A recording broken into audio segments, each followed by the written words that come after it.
May problema po kasi ako sa birth certificate ko, yung gamit ko pong last name ay sa tatay ko. Hindi naman po sila kasal, pero nakalagay din po sa birth certificate ko ay kasal sila. Nagsinungaling daw po yung nanay ko, nakasal sila ng tatay ko para magamit ko po daw ang last name ng tatay ko. Nangyari po yun noong 2002.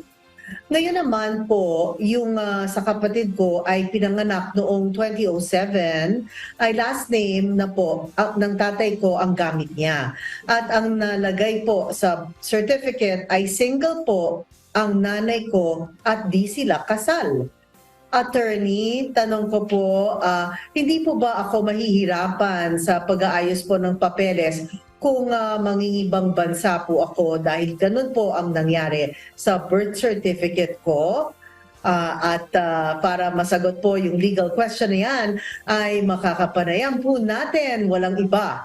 Mula po sa MCGI, Members of the Church of God International Law Center, kasama natin ang ating exercising lawyer, Attorney Noel Valerio. Thank you, Attorney Noel.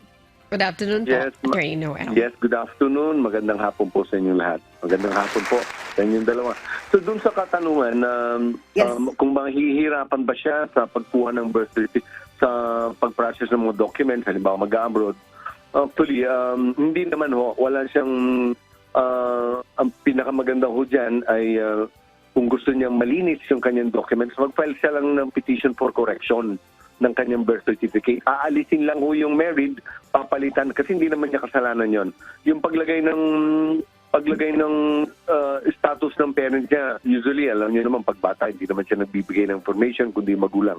So since hindi niya kasalanan, that could be changed. Iko-correct lang ho yun, kaya correction ang tinatawag doon. Iko-correct lang ho yung birth certificate niya. Ngayon, mabilis lang ho yan, isang hearing lang yan. Ngayon, kung halimbawa mag-a-apply siya, hindi naman tinitingnan ho yung kung married o single yung magulang eh. Hindi rin tatanungin kung may birth certificate yung mga kapatid niya. Nantitignan lang yung tama ba yung apelyido, tama ba yung date of birth, and then other supporting documents. So wala siyang magiging problema. Kasi doon sa passport, hindi naman nakalagay ho doon kung hindi naman indicate yung parents niya ay kasal. So ang nangyayari ho doon, siguro ang pinoproblema niya, ginamit niya yung apelyido na hindi naman kasal. Actually, paggamit ng apelyido ng tatay, inaalaw na ho ng batas. Kahit na hindi pa effective yung rebellia law, yung tawag namin kasi doon rebellia law, hindi pa effective doon, inaalaw din ng batas na gamitin as long as pumapayag yung tatay at saka yung nanay para gamitin yung apelyido ng tatay.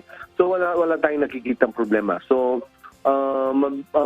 kung aalis yung ating caller o kaya text message, gamitin lang niya yung birth certificate, and then sa ngayon, kung mayroon pa siyang time, the best thing for her to do is to file a petition in court for purposes of correcting yung marital status ng kanyang parents. Mabilis lang po yun, katulad ng sinabi ko kanina, isang araw lang po yun. Isang hearing lang po yun.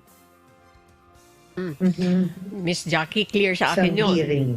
File a petition sa court for correction ng entry niya doon sa instead of single, di ba po, inilagay niya married. At yun naman sa birth certificate, sinasabi naman ni attorney na yun naman po ay kahit that time, wala pa yung reveal law. Pag acknowledge ng tatay, pwede naman gamitin yan. So wala po kayo masyadong problema dito, ha?